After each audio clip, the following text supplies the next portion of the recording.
From Keene in the Shire, the Liberty Media capital of the world, this is Daryl W. Perry, host of FPP Radio News for Tuesday, August 1st, 2017. Silver is trading at $16.73 per ounce. Gold is valued at $1,266 per ounce. Bitcoin is trading at 4.6 cents, and the average price of Bitcoin is $2,800.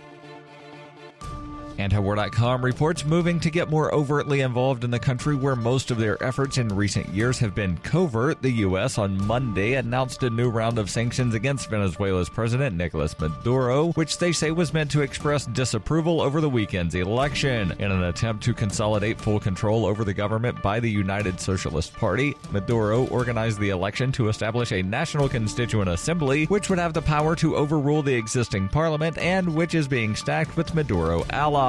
With public calls to boycott by materially all opposition groups, the vote is heavily contested, with official claims of around 8 million voters, more than double the estimates of independent analysts. The high formal turnout and wide margins of victory are seen as the Maduro government trying to give the proceedings an air of legitimacy. The U.S. government has been eager to insert itself into the affairs of Latin America for generations, and this looks no different, with the administration seemingly salivating at the prospect of declaring Venezuela an illegal government and a dictatorship, and vowing that democracy, by which they doubtless mean U.S. intervention, will prevail. Yet the Venezuelan opposition isn't eager to see the U.S. throw itself into the middle of all of this, warning against U.S. efforts to impose an oil embargo on the country, which is apparently the go-to suggestion of Senator Marco Rubio. Indeed, many in the opposition believe that anything the U.S. does will be bad news for them, as it will allow Maduro, with at least some credibility, to argue that he is a victim of U.S. imperialism, and that suggestion will split the substantial bloc of Latin American countries who are critical of Maduro's actions. In making this somehow America's problem, the Trump administration sets itself up as a convenient scapegoat for Maduro and harms the credibility of genuine Venezuelan opposition groups by allowing the Venezuelan government to paint them as secretly in league with the United States.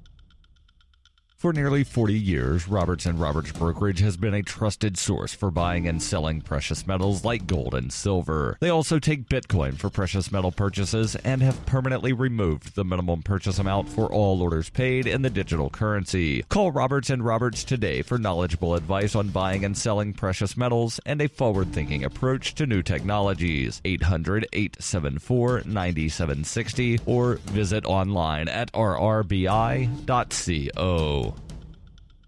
UPI reports a federal judge on Monday found Joe Arpaio, former sheriff in Maricopa County, Arizona, guilty of ignoring a judge's order to stop racial profiling in immigration enforcement. U.S. District Judge Susan Bolton said Arpaio is guilty of contempt of court for failing to comply with an order from U.S. District Judge G. Murray Snow in 2011 to stop detaining people based only on the belief that they are in the United States illegally. Arpaio, the former Republican sheriff of Maricopa County, Arizona for 24 years, was a staunch opponent of undocumented immigration and instituted policies that led some supporters to refer to him as the toughest sheriff in America. Arpaio's lawyers argued that Snow's order was unclear and that willful intention was required to prove criminal contempt. The former sheriff issued a statement to the Arizona Republic saying he plans to appeal the ruling so that he can get a trial by jury. Bolton has scheduled sentencing for October 5th. In 2115 New England, there are no borders, no states, and no regulations, yet never has a more peaceful and prosperous place existed. But Mr. Drake's security company has seen better days. Faced with the prospect of waning power, Mr. Drake intends to replace the anarchy of New England with a government. Anarchy in New England by Joe Jarvis is available from Amazon.com and all major bookstores. Reuters reports President Donald Trump ousted recently hired White House communication chief Anthony Scaramucci on Monday over an obscene tirade, according to sources familiar with the decision, in the latest staff upheaval for the 6-month-old administration. The move, coming just 10 days after the president named Scaramucci to the post, took place on the first day of work for Trump's new chief of staff, retired Marine Corps General John Kelly, who sources said was seeking to impose order on a White House riven with factions and backbiting. A source close to Trump said the president fretted over the weekend about what to do about Scaramucci, calling his advisors to ask their opinions, all of whom told him the tough-talking aide had to go. Trump was reportedly annoyed about Scaramucci's lewd comments to the New Yorker magazine published last Thursday. This has been FPP Radio News, online at fppradio.com.